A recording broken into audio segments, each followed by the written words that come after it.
প্রিয় ভিউয়ার্স, আবারও চলে আসলাম তোমাদের মাঝে খুবই গুরুত্বপূর্ণ একটি ভিডিও নিয়ে। আজকে মূলত আমরা আলোচনা করব আয়ুষ্মান ভারত। তো আয়ুষ্মান ভারত ফর্মটা কিভাবে তোমরা ফিল আপ করবে, একেবারে সম্পূর্ণ বাংলায় কিন্তু তোমরা ফিল আপ করতে পারবে। তো আজকে এই ভিডিওর মাধ্যমে কিন্তু স্টেপ বাই স্টেপ তোমাদেরকে দেখিয়ে দেবো কোন ঘরে কি উল্লেখ করতে হবে এবং এই ফর্মটি কোথায় জমা দিতে হবে। সমস্ত বিস্তারিত তথ্য কিন্তু আজকে এই ভিডিওর মাধ্যমে তুলে ধরব, তাই ভিডিওটি স্কিপ না করে সম্পূর্ণটি দেখার জন্য অনুরোধ রইল। তার আগে বলবো, যে সকল ভিউয়ার্স এখনও পর্যন্ত আমার এই চ্যানেলটি সাবস্ক্রাইব করেনি তাদেরকে বলো প্লিজ অতি দ্রুত সাবস্ক্রাইব করে দিয়ে আমাদের পাশে থাকুন এবং বন্ধুদের মাঝে শেয়ার করে দিন। চলুন এক নজরে বিস্তারিত তথ্য জেনে নিই। তো তোমরা সকলেই দেখতে পাচ্ছ অন স্ক্রিনে একটি ফর্ম আছে।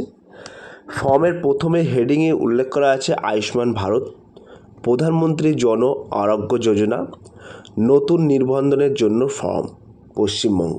তা এই ফর্মটা কিন্তু আয়ুষ্মান ভারতের ফর্ম। এই ফর্মটা কিন্তু তোমাদেরকে ফিল আপ করতে হবে অফলাইনে, অর্থাৎ হাতে কলমে ফিল আপ করতে হবে। তো কোন ঘরে কি উল্লেখ করবে, প্রথমত যে দিনে তোমরা জমা দেবে সেই দিনের তারিখটা এখানে উল্লেখ করবে এবং তারপরে তোমরা দেখতে পাচ্ছ বাম পাশে উল্লেখ করা আছে আবেদনকারীর মৌলিক বিবরণ, অর্থাৎ যে আবেদন করবে তার আধার নাম্বারটা এই ঘরে বসিয়ে দেবে। তোমাদের যে আধার নাম্বার আছে 12 সংখ্যার যে আধার নাম্বার, সেই আধার নাম্বারটা এই ঘরে বসিয়ে দেবে। তারপরে তোমরা দেখতে পাচ্ছ আবেদনকারীর নাম, ওই আধার কার্ডের যে নাম উল্লেখ করা আছে সেই নাম এখানে বড় হরফে উল্লেখ করে দেবে, ইংরাজিতেই উল্লেখ করবে। তারপরে তোমাদের যে রেশন কার্ড আছে সেই রেশন কার্ডের নাম্বারটা এই ঘরে উল্লেখ করবে এবং ওই রেশন কার্ড কোন ক্যাটাগরির সেই ক্যাটাগরিটা এখানে তোমরা সিলেক্ট করে দেবে। যদি তোমার রেশন কার্ড SP এইচ হয় তাহলে এই ঘরে টিক মারবে, যদি তোমার রেশন কার্ড AAY ক্যাটাগরি হয় তাহলে এই ঘরে টিক মারবে, PHH ক্যাটাগরি হলে এই ঘরে টিক মারবে, RKSY1 হলে এই ঘরে টিক মারবে, RKSY2 হলে এই ঘরে টিক মারবে, GEN অর্থাৎ জেনারেল হলে এই ঘরে টিক মারবে। ক্লিয়ার? তারপরে একটু স্ক্রল ডাউন করে আমরা নিচে চলে আসব। তারপরে তোমরা দেখতে পাচ্ছ এখানে উল্লেখ করা আছে আধারের সাথে সংযুক্ত মোবাইল নম্বর। তো এইখানে কিন্তু তোমাদের আধার কার্ডের সাথে যে মোবাইল নম্বরটা লিঙ্ক করা আছে সেই মোবাইল নম্বরটা এই ঘরে বসিয়ে দেবে এবং আবেদনকারী যদি পুরুষ হয় তাহলে এই ঘরে টিক মারবে এবং যদি মহিলা হয় অর্থাৎ নারী হয় তাহলে এই ঘরে টিক মারবে এবং অন্যান্য হলে এই ঘরে টিক মারবে এবং আবেদনকারীর জন্ম তারিখ অর্থাৎ ডেট অফ বার্থটা কিন্তু এই ঘরে সুস্পষ্টভাবে উল্লেখ করে দেবে। প্রথমে ডেট বসাবে, তারপরে মাস বসাবে, তারপরে ইয়ার্স অর্থাৎ সালটা উল্লেখ করবে কত সালে জন্ম। তারপরে তোমরা এখানে দেখতে পাচ্ছ উল্লেখ করা আছে সম্পূর্ণ ঠিকানা, বাড়ির নম্বর, রাস্তা, গ্রাম, ওয়ার্ড। ঠিক আছে? তো পঞ্চায়েতে যদি তোমার বাড়ি হয় তাহলে ওয়ার্ড উল্লেখ করতে হবে না, যদি পঞ্চায়েতে বাড়ি হলে তোমাদেরকে ওয়ার্ড উল্লেখ করতে হবে না, যদি মিউনিসিপ্যালিটি বাড়ি হয় তাহলে তোমাদেরকে ওয়ার্ড উল্লেখ করতে হবে। তো এখানে কিন্তু তোমরা ভিলেজ, পোস্ট, PS, ডিস্ট্রিক্ট এটা কিন্তু তোমরা সরাসরি উল্লেখ করবে। ঠিক আছে? তারপরে তোমরা দেখতে পাচ্ছ এখানে তোমাদের জেলার নামটা এই ঘরে বসিয়ে দেবে। তোমরা কোন জেলা থেকে বিলং করছো, যদি উত্তর চব্বিশ পরগনা হয় তাহলে উত্তর চব্বিশ পরগনা লিখবে, দক্ষিণ চব্বিশ পরগনা হলে দক্ষিণ চব্বিশ পরগনা লিখবে। যে জেলা থেকে বিলং করছে সেই জেলার নামটা এই ঘরে বসিয়ে দেবে। এখানে ব্লকের নামটা কিন্তু এখানে বসাতে হবে, তোমরা কোন ব্লক থেকে বিলং করছো সেই ব্লকের নামটা এই ঘরে বসিয়ে দেবে এবং গ্রাম পঞ্চায়েত বা ওয়ার্ডের নামটা এই ঘরে বসিয়ে দেবে। যদি গ্রাম পঞ্চায়েত থেকে বিলং করো তাহলে গ্রাম পঞ্চায়েত নামটা বসাবে, ওয়ার্ড থেকে বিলং করলে এখানে ওয়ার্ডের নামটা বসিয়ে দেবে। ঠিক আছে? তারপরে পরিবারের প্রধানের নাম অর্থাৎ হেড অফ দ্য ফ্যামিলি, তোমার পরিবারের যে হেড অফ দ্য ফ্যামিলি তার সদস্যর নামটা এই ঘরে বসিয়ে দেবে এবং মোট পরিবারের সদস্য সংখ্যা অর্থাৎ তোমার ফ্যামিলিতে কতজন সদস্য সংখ্যা আছে সেই সদস্য সংখ্যাটা এই ঘরে বসিয়ে দেবে এবং প্যান নাম্বার যদি থাকে প্যান নাম্বারটা এই ঘরে বসিয়ে দেবে।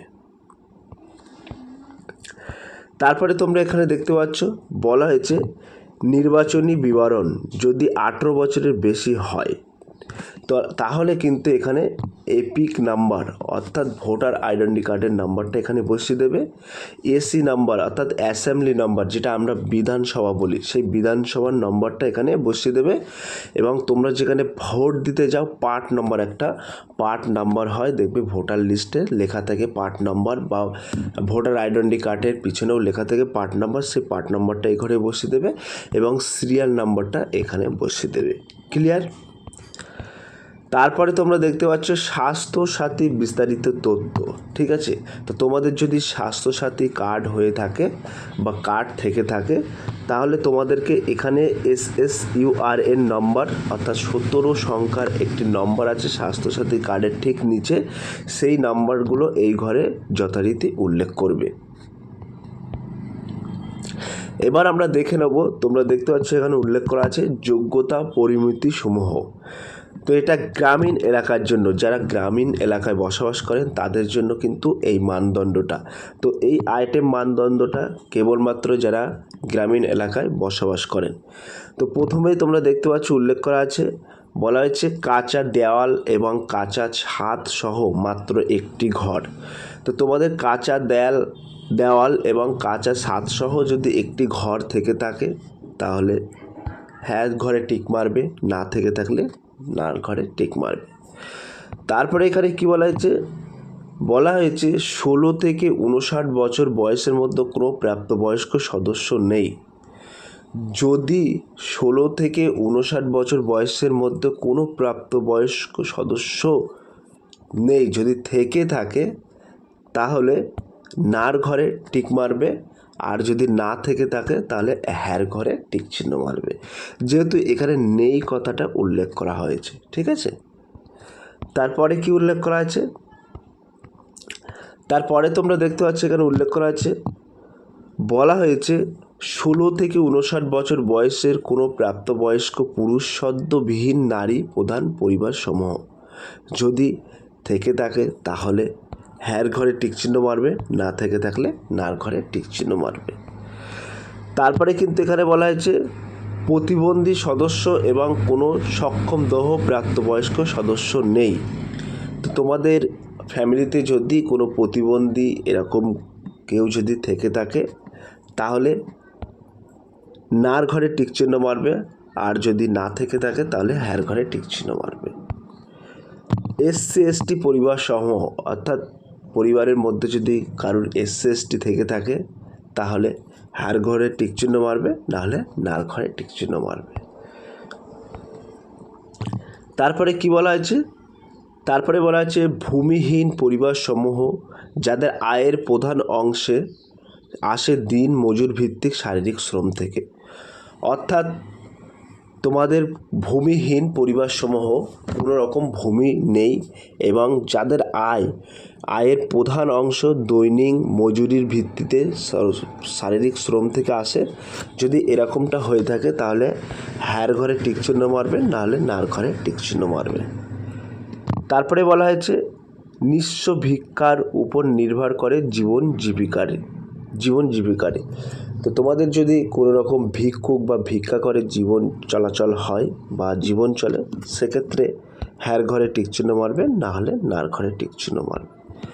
তারপরে ম্যানুয়াল কভারেন্স পরিবারের সদস্যরা, যদি কোনো ম্যানুয়াল কভারেন্স পরিবারের সদস্য থেকে থাকে তাহলে হ্যার ঘরে টিক চিহ্ন মারবে, না হলে নার ঘরে টিক চিহ্ন মারবে।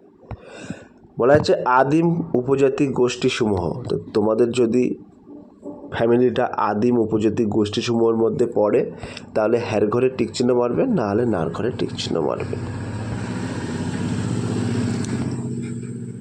তারপরে বলা হচ্ছে আইনগতভাবে মুক্তিপ্রাপ্ত বন্ডেড শ্রমিক ঋণদাস শ্রমিক।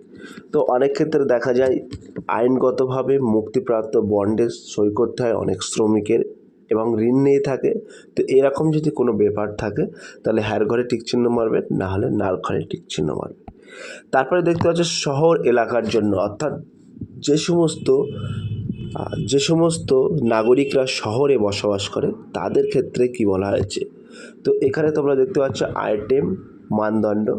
তো অনেক ক্ষেত্রে দেখা যায় শহরে যারা বসবাস করে তারা আবর্জনা কুড়ায়, যেমন বোতল ইত্যাদি এই সমস্ত আবর্জনা কুড়ায়। তো এখানে বলা আছে আবর্জনা কুড়ানোওয়ালা যদি হয়ে থাকে তাহলে হ্যার ঘরে টিক চিহ্ন মারবে, নাহলে নার ঘরে টিক চিহ্ন মারবে।